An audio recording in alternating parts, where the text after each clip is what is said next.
تو آپ کے یہ کامیابی تاریخ یاد رکھے گی، اور یہ ممکن ہے، یہ آج بھی ممکن ہے کہ ہم مل کے محنت کریں، انٹرنیشنل ماحول ایسے بنائیں کہ ہم بھارت کو مجبور کریں کہ وہ پرانے پالیسیز چھوڑ کے امن کی طرف آگے بڑھے۔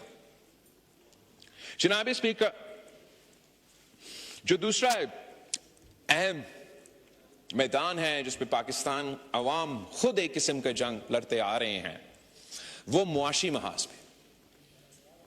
They've been fighting on the economic front for some time, where the people of Pakistan have been suffering from تاریخی مہنگائی، تاریخی غربت اور تاریخی بے روزگاری، اور اس سلسلے میں حکومت کے پالیسیز کے نتیجے میں، فیصلے کے نتیجے میں بہت بہتری آئی ہے، خاص طور پہ مہنگائی اس طریقے سے اس میں اضافہ نہیں ہو رہا ہے، تو اس کا ہم ویلکم بھی کرتے ہیں، اپریشیٹ کرتے ہیں۔ وزیر خزانہ صاحب یہاں بیٹھا ہے، میں بار بار کہتا آ رہا ہوں، اور a budget is just not columns and numbers, it's also a statement of national resolve and vision.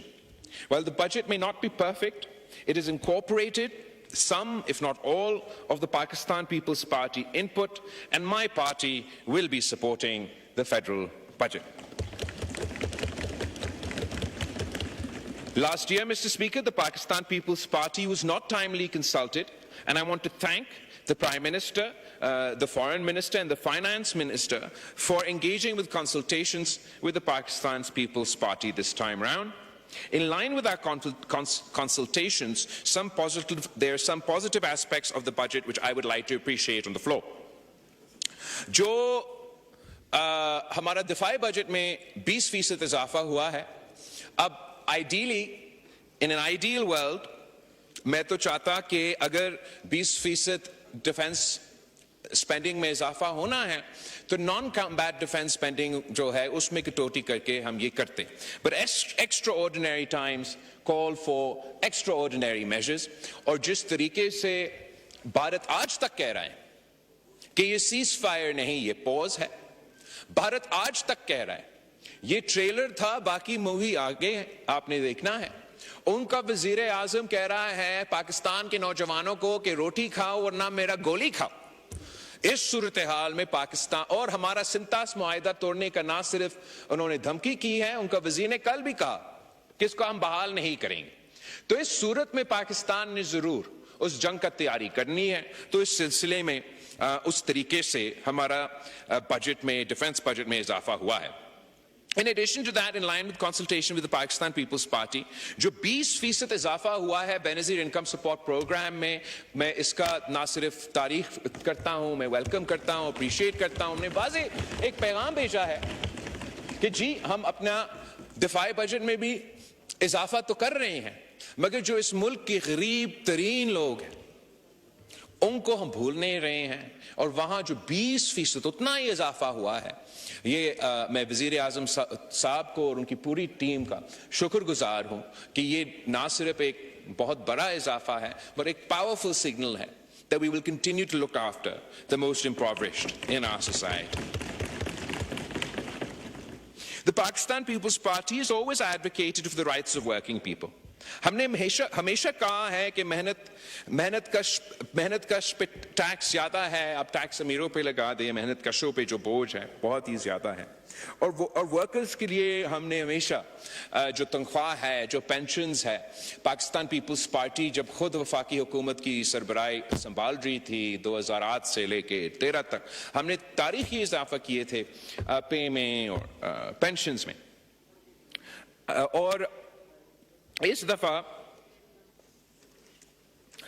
میں سمجھتا ہوں کہ ایک جو بہت بڑا کامیابی ہے جو ہم سے اپنے کنسلٹیشنز میں شیئر بھی کیے and it's been reflected in the budget, کہ سیلری کلاس پہ، محنت کشوں پہ جو ٹیکس لگایا جاتا تھا، پہلے جو بریکٹ تھا، دا لوور اینڈ بریکٹ جس کے نیچے آپ کو کوئی ٹیکس نہیں پے کرنا پڑتا، وہ 6 لاکھ کا تھا، اور اس بجٹ نے حکومت نے اب 10 لاکھ بنا دیا۔ مطلب اگر اب 10 لاکھ تک آپ کا کمائی ہے سیلری کلاسز کا، ان پہ 0 ٹیکس ہوگا جناب اسپیکر۔ یہ ایک تاریخی ریلیف ہے for the salaried class in Pakistan,